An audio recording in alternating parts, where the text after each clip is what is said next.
नमस्ते दोस्तों, स्वागत है आपका हमारे चैनल पर। आज हम जानेंगे पर्सनल अकाउंट, रियल अकाउंट और नॉमिनल अकाउंट के बीच का अंतर। ये विषय बहुत ही महत्वपूर्ण है, खासकर उन लोगों के लिए जो अकाउंटिंग या बुक कीपिंग सीख रहे हैं। तो चलिए शुरू करते हैं।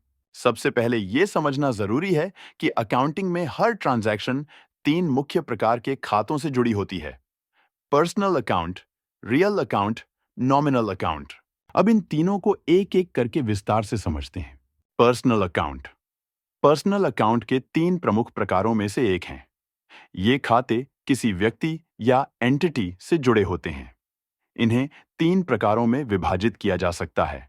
पहला है नेचुरल पर्सनल अकाउंट।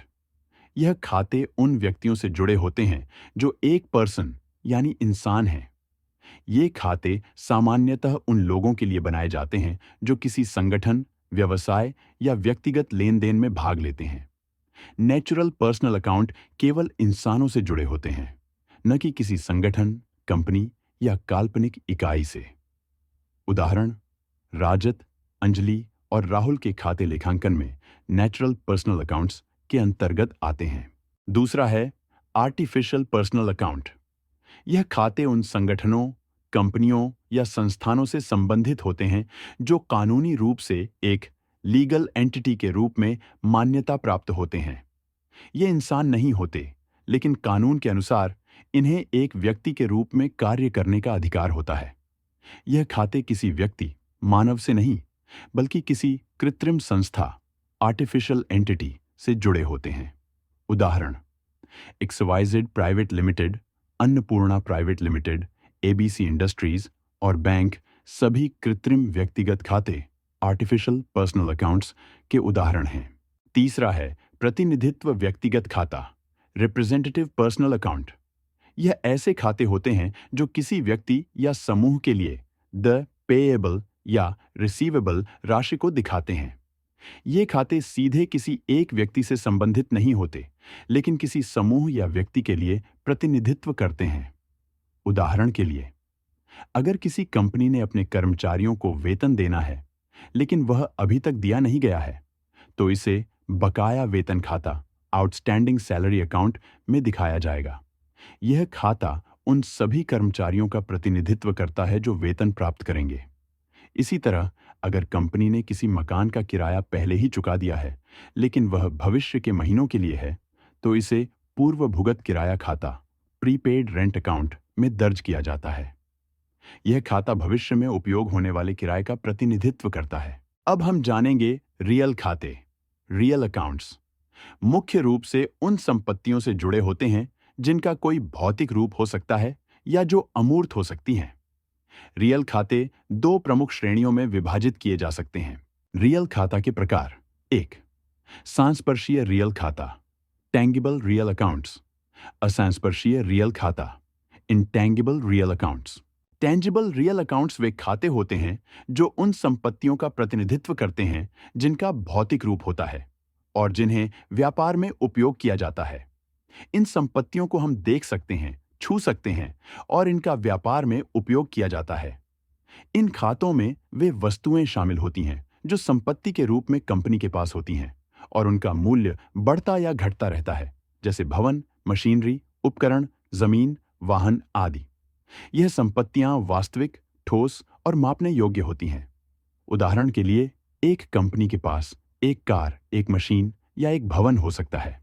ये संपत्तियां व्यापार में उपयोग की जाती हैं, जैसे मशीनरी का उपयोग उत्पादन के लिए, कार का उपयोग व्यापार यात्रा के लिए आदि।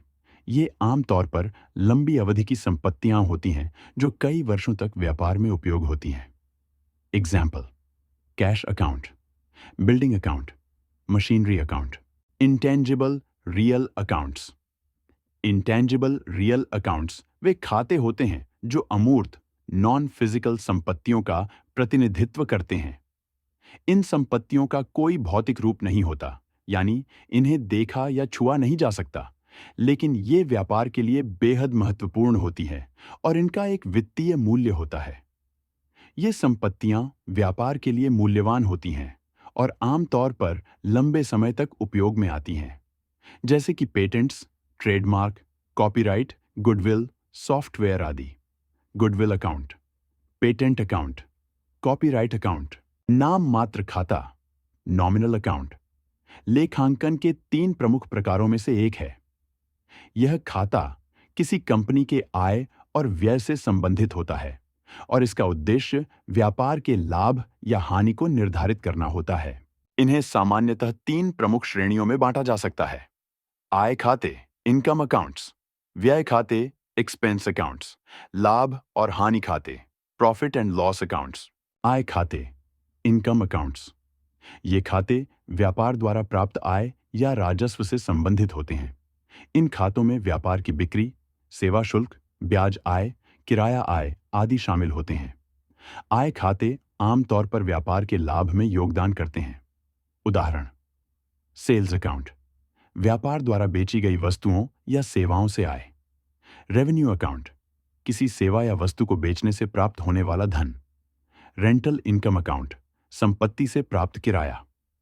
इंटरेस्ट इनकम अकाउंट, बैंक या अन्य संस्थाओं से प्राप्त ब्याज। व्यय खाते, एक्सपेंस अकाउंट्स, ये खाते व्यापार के व्यय या खर्च को रिकॉर्ड करते हैं। व्यय खाते व्यापार के संचालन में खर्च होने वाली विभिन्न लागतों को दर्शाते हैं, जैसे वेतन, किराया, बिजली का बिल, मरम्मत आदि। ये खाते व्यापार की हानि को बढ़ाते हैं। उदाहरण: सैलरी अकाउंट, कर्मचारियों को दिए गए वेतन से संबंधित खर्च। रेंट अकाउंट, व्यापार के स्थान के लिए दिए गए किराए का खर्च।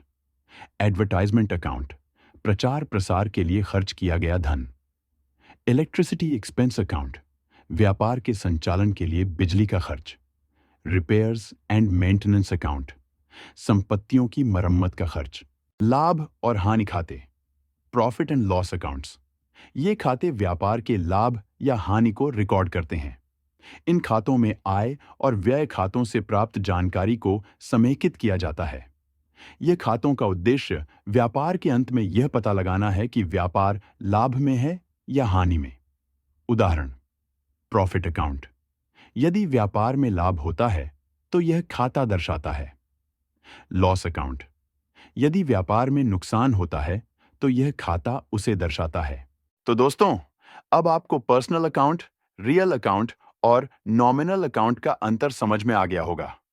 अगर आपका कोई सवाल हो तो कमेंट सेक्शन में पूछें। हम पहले ही अकाउंटिंग के गोल्डन रूल का वीडियो दे चुके हैं, जो आपको डिस्क्रिप्शन में लिंक मिल जाएगा। वीडियो को लाइक और शेयर करना मत भूलिए और चैनल को सब्सक्राइब करें। मिलते हैं अगले वीडियो में।